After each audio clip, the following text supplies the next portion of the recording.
Hola a todos. En esta oportunidad tengo el gusto de estar con el doctor Dante Rusconi, un amigo.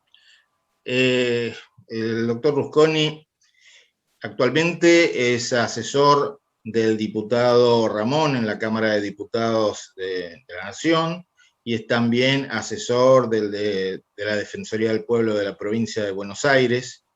Y durante bastantes años, creo que 15, y si no son 15 por ahí, tuvo a su cargo el juzgado de faltas número 2 de La Plata, que la mayoría del tiempo, porque en su última etapa no, pero la mayoría del tiempo tuvo competencia exclusiva en defensa del consumidor, y eso le dio la oportunidad a Dante de desplegar todos sus conocimientos y sacar una enorme cantidad de sentencias que tienen hoy por hoy un gran valor doctrinal, además del efecto inmediato de sus resoluciones, por supuesto. Además de eso, es autor de varios libros. Pero en esta ocasión vamos a charlar con él de algo muy puntual, que es uno de los proyectos que actualmente tienen entrada en la Cámara de Diputados, proyecto de Código de Protección de los Consumidores y Consumidoras de la Nación, proyecto presentado por el diputado Ramón, pero que tuvo a su cargo Dante la dirección del equipo de trabajo, que durante más de un año y medio, se estuvo ocupando de este tema. Estamos hablando, como mencionaremos en un ratito, de un código extenso, y tuve el gusto de colaborar con algunas sugerencias y con la redacción de algunos artículos, así que conozco muy bien la labor de Dante y el esfuerzo enorme que ha tenido en este tiempo, el trabajo realmente gigantesco que realizó. Este proyecto fue presentado los primeros días de mayo, y bueno, vamos a conocerlo un poco y a ver en qué se diferencia de los otros, porque tengamos en cuenta que hay un proyecto presentado en el Senado, que todavía tengo entendido que no ha perdido estado parlamentario, y hay 3 proyectos presentados en la Cámara de Diputados.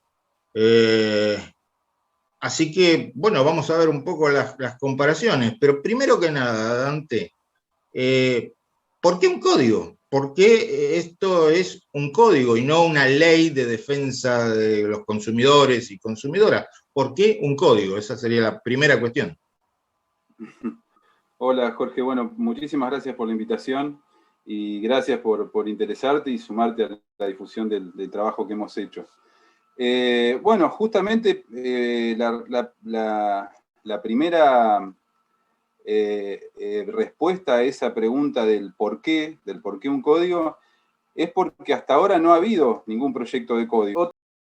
Otra razón del código es que, en verdad, en mi caso particular y de un grupo que desde la doctrina venimos desde muchos años diciendo que el derecho del consumidor en Argentina, teniendo en cuenta el desarrollo que ha tenido la materia, el enorme caudal de afectaciones y el acervo jurisprudencial, autoral, etcétera, etcétera, que hay en torno al derecho del consumidor como disciplina jurídica, ya justifica sobradamente pensar en una regulación específica e independiente de la idea que se ha instalado lamentablemente también en nuestro país del microsistema del derecho privado. Yo la primera diferencia que subrayaría en relación a este proyecto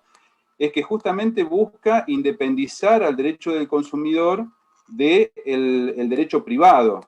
De alguna manera, yo fui muy crítico en el año 2015, cuando muchos de los contenidos de la Ley de Defensa del Consumidor, con la entrada en vigencia del Código Civil, se replicaron en el Código Civil, dándose esta especie de protección dual, ¿no? En muchos casos, normas idénticas en la ley especial, en la ley 24240 y en el propio Código Civil y Comercial, y de alguna manera lo que se propiciaba como herramienta de homogeneización, de coherencia de ambos regímenes era el conocido diálogo de las fuentes. Sin embargo, la jurisprudencia ya a esta altura nos está dando una pauta de cómo funciona ese diálogo de fuentes. No siempre el diálogo de fuentes opera en beneficio de los consumidores. No siempre el diálogo de fuentes entre las normas de derecho privado y el microsistema para esa postura de protección de los consumidores se resuelve respetando la regla del principio de protección, la regla de la aplicación de las normas de la manera que sea más beneficiosa para las personas protegidas, para las y los consumidores. Entonces, resumiendo un poco esta idea, justamente la proyección de un código es buscar un renacimiento del derecho del consumidor, una refundación de la materia, una independización del derecho privado, sin perder esos contenidos, sino que al contrario, fortaleciendo esa protección, pero además incorporando un montón de otros contenidos que vienen del derecho público. El proyecto contempla un capítulo entero, un título entero, perdón, destinado a los delitos de consumo, una regulación integral de los servicios públicos y los servicios públicos esenciales, ¿sí? Dejando atrás también esa idea de los servicios domiciliarios, servicios públicos domiciliarios que hoy tiene la Ley 24240. Se ocupa de las cuestiones del consumo sustentable, hay una pormenorizada regulación de todo lo que tiene que ver con la protección del ambiente en el marco de las relaciones de consumo. Por lo tanto, como te digo, incluso en la parte procesal y procedimental, se contemplan regulaciones muy pormenorizadas, tratando de ensamblar las normas nacionales con las competencias locales en materia del dictado de los procedimientos, buscando una aplicación uniforme de la norma en todos los rincones del país, independientemente de cuál sea la autoridad de aplicación que intervenga en el caso o cuál sea la jurisdicción que resuelva el conflicto. En parte me estás respondiendo una pregunta que te iba a hacer, hablando de normas. Te iba a preguntar justamente, este código tiene 647 artículos, 647 artículos. Los otros proyectos están en los 186, 187. Entonces, justamente la pregunta era, ¿por qué 647 artículos? ¿Por qué hacen falta 647 artículos cuando en los otros proyectos la cuestión supuestamente está resuelta en 180? Es que, Jorge, la verdad, no hay manera de proyectar un código de protección de los consumidores o de defensa del consumidor, como se lo denomine, en 180 artículos. Por más poder de síntesis que tenga el redactor, no hay manera de contemplar todos los contenidos de la materia, un poco lo que decíamos recién, de pensar una protección integral que contemple todos los costados de las relaciones de consumo en 180 artículos. Es imposible. Nosotros incluso, como una decisión para no hacer una norma imposible de abarcar, de estudiar, de comprender, fuimos acotando algunos contenidos y muchas situaciones quedaron reservadas para la reglamentación, pero lo esencial está, creo que prácticamente todo, absolutamente todo. Porque, ¿qué pasa? No solamente capitalizamos lo que ya se ha hecho en la materia, lo que ya se ha discutido en la materia, lo que ya ha resuelto la jurisprudencia, sino que además pensamos una protección mirando para adelante, mirando los desafíos que nos deparan las relaciones de consumo en el siglo XXI. Y es imposible no detenerse en las cuestiones ambientales, cuando sabemos que la crisis ambiental nos está marcando un horizonte cada vez más próximo. No podemos seguir postergando cuestiones que tienen que ver con la obsolescencia programada, con las garantías, con la durabilidad de los productos, cuestiones que están obviadas o mencionadas al pasar en el resto de los proyectos. Tampoco podemos dejar de pensar en una protección integral en el marco de los entornos digitales, en las redes sociales, en los contratos a distancia, en la potencialidad lesiva que tienen los algoritmos y las tecnologías. Y no podemos dejar de ensamblar, por ejemplo, esas cuestiones con el derecho a la información que tenemos como consumidores ya garantizado en la Constitución Nacional. Entonces los consumidores, el derecho al acceso a la información necesariamente tiene que comprender la información para comprender el funcionamiento de esos algoritmos, el funcionamiento de esas tecnologías, cuestiones que no han sido abarcadas en ninguna de las normas, ni siquiera en muchos casos en el derecho comparado. Pensar una protección para el consumidor del siglo XXI que recién está iniciando. Nosotros no podemos proyectar una norma que nazca vieja porque no contempla estas situaciones. Y modestamente, mi entender es que las normas proyectadas hasta hoy, independientemente de que estoy convencido de que la utilización del nombre código les queda muy grande, dejan afuera un montón de cuestiones, nacieron desactualizadas. Tengo unas preguntas así, puntuales. Uh-huh. Partamos de la base de que todo es mejorable y cada código pretende mejorar lo que hay y cada norma pretende mejorar lo que hay, porque si no seguiríamos con la misma ley, con la 24240. ¿Qué propone este proyecto para mejorar lo atinente a la autoridad de aplicación, o sea, el que se supone tiene que controlar y sancionar? Bueno, también en esto es novedoso el proyecto, porque justamente plantea la creación de una autoridad autónoma, autárquica, independiente del Poder Ejecutivo, con presupuesto propio, que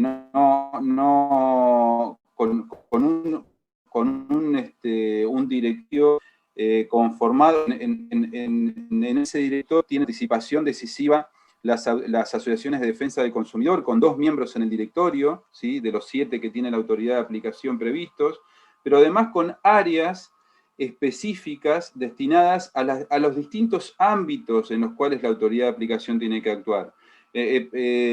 No es posible, y creo que tenemos sobradas muestras hasta acá, no es posible que la protección, el deber que tienen las autoridades de proveer protección a los consumidores establecido en el artículo 42 de la Constitución Nacional se desarrolle de manera adecuada si la autoridad de aplicación está dentro de áreas económicas del Estado, dentro del Ministerio de Economía, del Ministerio de Producción, el nombre que tenga.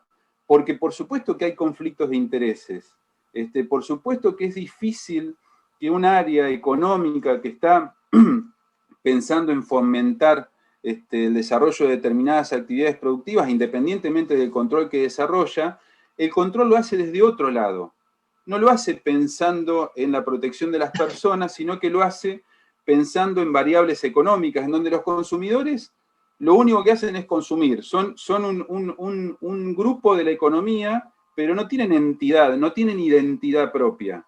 Entonces, la autoridad de aplicación que nosotros planteamos, que es autárquica, independiente, con recursos propios, revaloriza la protección y justamente va a potenciar la implementación de las políticas públicas que también se reglamentan pormenorizadamente. Otra pregunta puntual.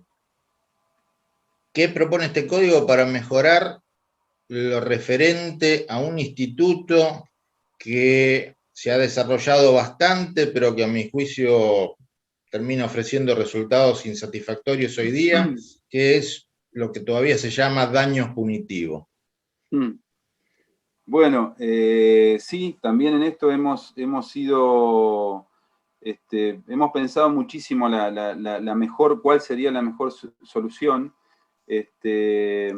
Y en este sentido ya partimos de la base de la denominación del instituto. Si bien mantenemos la denominación de daño punitivo porque es con la que se lo conoce mayormente, nosotros lo nombramos como condena disuasiva. Las indemnizaciones en materia de daño punitivo jamás son lo suficientemente importantes para desalentar la reiteración de las conductas que se están sancionando. Entonces, por un lado, se establecen pautas concretas, de acuerdo a lo que ha venido diciendo la jurisprudencia, para establecer cuáles son los supuestos en los cuales la figura es procedente, ¿sí? Y por otro lado, se establece un piso mínimo para la sanción, ¿sí? Contrariamente a lo que hacen otros proyectos, que es establecer un techo. Justamente lo que nosotros hemos pensado es que no puede haber un techo para la condena disuasiva porque la condena justamente se va a cuantificar en función de la naturaleza del sujeto dañador, del proveedor. Entonces, no puede establecerse el mismo techo, o es contraproducente establecer un techo en donde van a tener el mismo techo proveedores como puede ser una multinacional o puede ser el autoservicio de un barrio.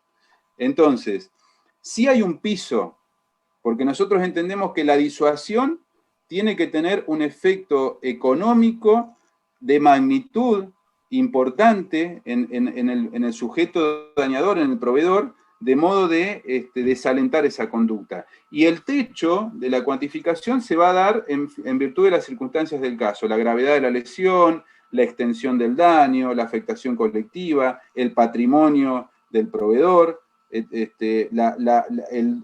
dolo o la gravedad de la conducta llevada a cabo, entre otras variables, ¿no?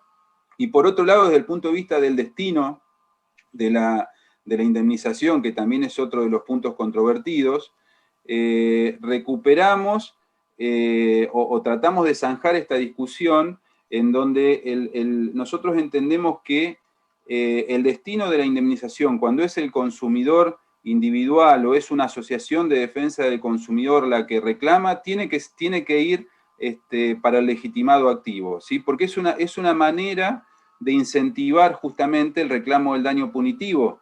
Esto que decía Morelo de la sociedad convirtiéndose en agentes de control de las relaciones patrimoniales, no puede ser que quien realiza el esfuerzo de litigar un caso y obtenga una condena disuasiva para un proveedor, no reciba el producto de esa indemnización, aun cuando la indemnización no se calcula en función de la afectación personal, sino de la gravedad de la conducta. No importa, nosotros mantenemos eso. Y sí mantenemos, o mejor dicho, también contemplamos el destino de la indemnización en determinados supuestos a un fondo de protección de los derechos de los consumidores, en donde en determinados supuestos, en donde haya, por ejemplo, una condena disuasoria o disuasiva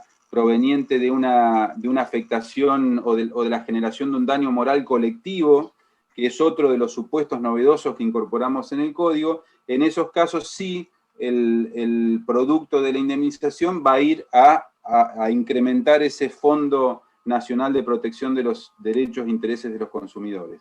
Pero es una reformulación integral de la figura de la condena disuasiva. Dos preguntitas, las últimas. Una, para que me cuentes un poquito más lo del daño moral colectivo y la relación con la protección del medio ambiente, porque entre otras cosas me parece que puede tener mucha utilidad en ese tema, aunque no solo en ese tema. Y la última pregunta, por razones de espacio y de tiempo, sería un problema que se está generando también en nuestro país, lamentablemente, y cómo lo pretende solucionar o prevenir el proyecto de código, que es el sobreendeudamiento de los consumidores. Entonces, daño moral, colectivo y sobreendeudamiento.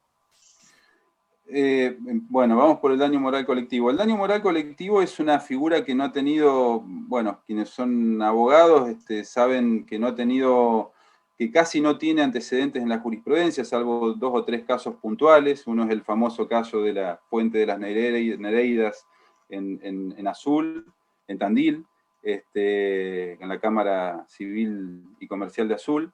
Entonces, lo que se da muy comúnmente en el marco de las relaciones de consumo son afectaciones colectivas, mayoritariamente provenientes de prácticas comerciales. La más conocida es la publicidad comercial, que aun cuando se resuelvan con la aplicación de una sanción, o con una medida cautelar administrativa, por ejemplo, que ordene el cese de tal o cual publicidad por ser contraria a la dignidad de las personas, una publicidad abusiva. Me acuerdo de una vieja publicidad de un celular que le decía a los niños, con la foto de un niño, no podés no hacer los deberes, pero no podés quedarte sin tu celular. Independientemente de que esa empresa que lleva adelante esa conducta, que implica un manifiesto desprecio para los derechos de los consumidores, el derecho a la educación en este caso, termine con la aplicación de una multa administrativa, en el mejor de los casos, o un reclamo, una medida cautelar, supongamos, pero no va más allá. Esa publicidad que circuló ampliamente en el mercado, que afectó a gran cantidad de personas, sin duda genera un daño moral, un daño a las afecciones espirituales de la comunidad de consumidores que están expuestos a esa publicidad. Lo mismo las conductas contrarias al medio ambiente, las empresas que, sin ir más lejos, acá muy cerca de mi casa hay un frigorífico que está vertiendo los efluentes de su producción en un arroyo que desemboca en el Río de la Plata, desde donde la empresa que nos brinda el servicio de agua potable toma el agua para potabilizar.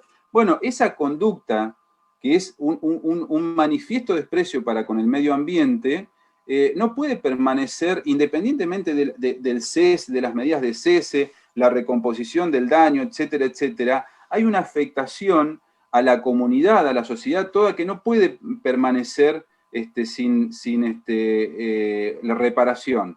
Entonces, en esos supuestos es muy importante, por un lado, comprender, legislar, receptar la figura del daño moral colectivo, y además el destino de esa indemnización al Fondo Nacional de Protección de los Derechos de los Consumidores, de modo que eso vuelva en acciones a toda la comunidad, a la colectividad de consumidores.